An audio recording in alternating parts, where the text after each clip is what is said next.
बिस्मिल्लाहिर्रहमानिर्रहीम। अल्लाह ताला की नेमतों में से हम किसी नेमत को भी जुटला नहीं सकते। लहसुन, रोज़ाना एक डली लहसुन ज़रूर खाइए। नाश्ते में उबले हुए अंडे का इस्तेमाल लाजमन करें। नाश्ते के वक्त एक सेब का इस्तेमाल करें। घी की रोटी की बजाय खुश्क रोटी इस्तेमाल करें। दिन में 12 गिलास पानी हर सूरत पिएं।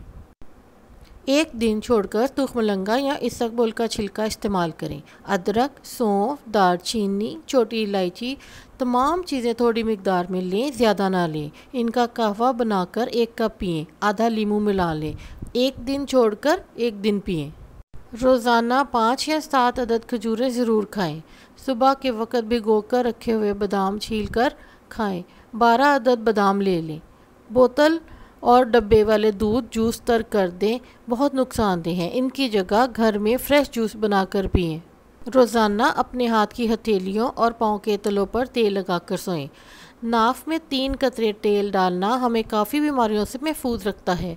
तिलावत कुरान पाक और 5 वक्त नमाज पाबंदी से पढ़ें।